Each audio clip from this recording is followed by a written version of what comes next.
মনে হয় খুঁজলেও তেমন লোকজন পাওয়া যাবে না যারা কিনা এইটে খেতে পছন্দ করে না কিংবা ভালোবাসে না। কি বানাচ্ছি বলো তো? বলছি, প্রথমেই যেটা করা হলো, তালটাকে খুব ভালো করে ছেঁচে নেওয়া হয়েছে। তালটা আর দেখানো হয়নি, বাজার থেকে বাবা তালটাও খুব ভালো কিনে এনেছিল। দেন তাতে পরিমাণ মতো চিনি, নুন, নারকেল, সুজি, আতপ চাল পেস্ট এবং পরিমাণ মতো আটা দিয়ে খুব ভালো করে মিক্স করা হলো। এক একজনের এক এক রকম প্রসেস, এক একজন এক এক রকমভাবে বানান, তবে আমার কিন্তু মায়ের বানানো তাল ফুলুরি জাস্ট সেরা লাগে। মা ভীষণ সুন্দর করে এটা, যেমন টেস্টি হয় সেরকম ক্রাঞ্চি।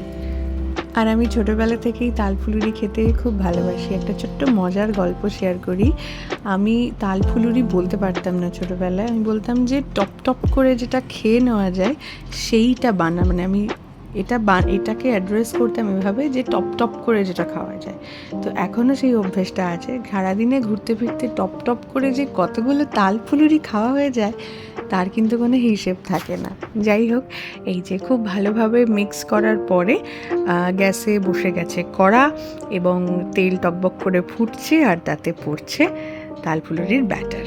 আর সেই সব ভাজা ভাজা হয়ে পৌঁছে যাচ্ছে হাঁড়িতে, আর একটু ঠান্ডা হলেই সোজা আমাদের গালে। মা তো বানাতোই, আর তারও আগে অনেক ছোটোবেলায় দিদাভাই বানাতো। মামার বাড়ি গেলেই দিদাভাইয়ের কাছে এই সময় তাল ফুলুরির আবদার করা হতো এবং দিদাভাই প্রচুর তাল ফুলুরি বানিয়ে খাইয়েছে এবং অসাধারণ স্বাদ সেসব।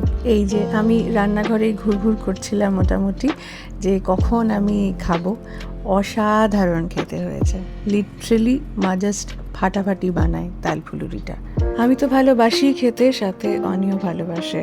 আর অনির আসার দিন ছিল জাস্ট সেদিনই, মা সেই বুঝেই বানিয়েছে যাতে সবাই একসঙ্গে খেতে পারি। আর ওর কাছ থেকেও রিভিউ নিয়েছিলাম আমরা, ওরও ভীষণ ভালো লেগেছে।